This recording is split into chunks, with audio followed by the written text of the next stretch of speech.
about when you actually get your hands dirty and start working with stuff. And I got a couple more for you here to just finish things up. There are so many more. You know what? We're just going to have to do another show on this. We're not going to do it next week because next week we're talking about cabinets, kitchen cabinets specifically. But I promise we will come back to this topic again and we will go further with it.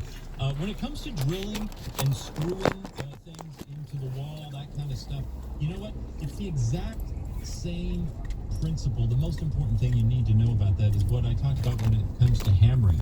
Most people start with way too much pressure. That's why you put the screw on the end of the screw gun and then you're pressing down too hard. Then when it starts turning, any little misalignment sends it off and the screw pops sideways and you falls to the ground and it's a disaster.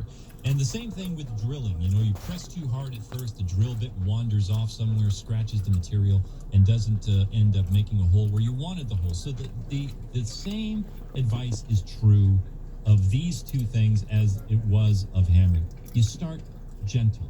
You start with gentle pressure, and when it comes to like a screw gun or a drill, slow rotation. Almost every drill and screw gun these days has a multi-speed trigger, right? So you just pull on it a little bit. Oh, nice. I didn't even know. There it goes. You just pull it gently. Get that screw just started so that it's standing up on its own. And then you can start to apply greater and greater. And you need to apply greater pressure. Everybody does it the opposite. Everybody tends to start too hard. And then as you start to put the screw in the wood, you start loosening up as if the screw gun is going to do all the work. Well, it's not. You got to keep pressure on that sucker to keep the bit engaged with the head of the screw. So more and more pressure as you go. The further the screw goes in, the more your pressure counts, and the less it will mess anything up. All right? So there you go.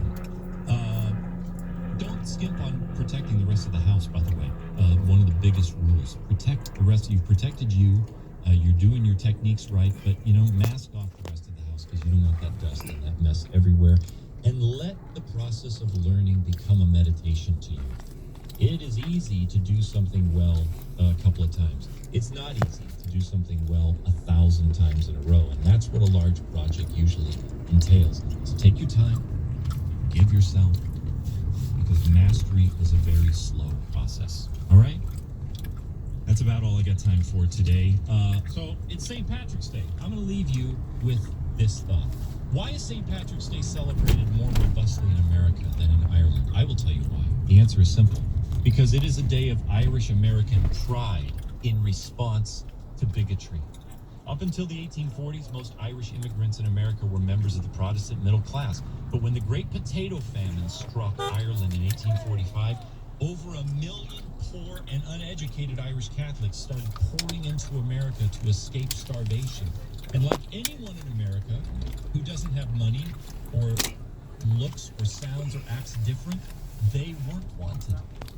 And they were seen as trespassers, trying to take jobs away from real Americans. And they were despised for their strange accents and their beliefs. And for decades, most Irish immigrants could only find the most menial employment, and many still starved to death right here in the land that they hoped would save them. And America's news outlets didn't help either, let me tell you. White Protestant-owned newspapers, a.k.a. all the newspapers at the time, regularly portrayed the Irish in cartoons and opinion articles as drunk, dangerous, violent monkeys.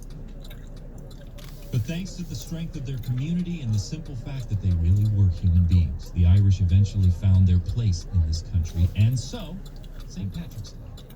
I can't help but think